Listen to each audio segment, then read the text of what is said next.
এই নিন আপনার চা। তুমি কে? আপনি আমাকে চিনতে পারছেন না? কাল রাতে তো আপনি আমাকে আপনার বাড়িতে আশ্রয় দিলেন। আচ্ছা ঠিক আছে, সকাল তো হয়ে গেছে, এখন যাও, নাহলে কেউ দেখে ফেললে আবার খারাপ ভাববে। খারাপ তো ভাববেই। এখন নাকি সন্ধ্যায় গেলে হয় না? আমি ঘর থেকে বেরোবো না। আচ্ছা ঠিক আছে, সন্ধ্যার সঙ্গে সঙ্গে চলে যাবা। যাই দুটো খাবার করে গিয়ে, আমাকে আবার বাড়াতে যেতে হবে। আপনাকে আর খাবার করতে হবে না, আমি রান্না করেছি। বাহ, তুমি তো দেখছি একদিনে সবকিছু জেনে গেছো এই বাড়ির। আচ্ছা ঠিক আছে, খাবার যখন করি ফেলি তো নিয়ে আসো, আমাকে আবার ভাড়া যেতে হবে। এই আস্তে আস্তে আস্তে। এইবার তোমার উচিত শিক্ষা হয়েছে তো? কতবার করে বলি, এবার থাকো 2 মাস বিছানায় করে। আরে একই কথা খবর বলবে রে, বলিস নি তো। যা তুই বাড়ি যা, আমাকে একটু একা থাকতে দে।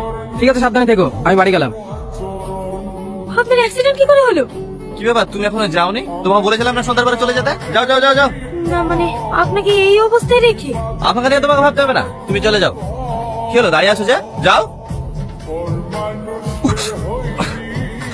আপনার লাগেনি তো? না না লাগেনি। কোথায় যাবেন? একটু বাথরুমে যেতাম। ঠিক আছে চলেন, আমি আপনাকে নিয়ে যাচ্ছি। না না থাক, তুমি চলে যাও, আমি একা যেতে পারবো। আর আপনি পারবেন না, চলেন।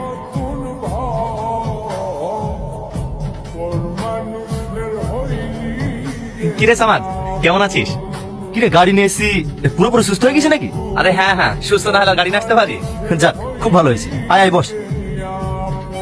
আরে অনেকদিন পর আমার স্পেশাল কাস্টমার এসেছে রে, নতুন একটা আইটেম এসেছে, যা গিয়ে দেখে আয়। না না মাসি, ওসব ছেড়ে দিয়েছি। যা সালা, তোরা সাধু হয়ে গেলে আমার ব্যবসা কি করে চলবে রে? মাসি, তোমার ব্যবসায় তালা ঝুলিয়ে দাও, যদি না থাকে বলো, গাড়ি থেকে এনে দিচ্ছি। এই ভাই, তুই সত্যি সব কাজ ছেড়ে দিয়েছিস? হ্যাঁ। কেন, বিশ্বাস হচ্ছে না? না না, বিশ্বাস হবে না কেন? কিন্তু হঠাৎ এত পরিবর্তনের কারণ তুই একদিন বলেছিলি না, যখন শাসন করা লোক আসবে আমি এসব কাজ ছেড়ে দেবো, ঠিক তেমন। এই টনি, তোকে একটা কথা জিজ্ঞাসা করার ছিল, তুই অনেকদিন আসিসনি তো, তাই জিজ্ঞাসা করা হয়নি। কি কথা? আরে মনে করে দেখ, একটা নতুন মেয়ে ছিল না, সালমা বলে না, তুই তো মেয়েটার কাছে প্রথম গেছিলি, মেয়েটা না রাত্রেই পালিয়ে গেছে।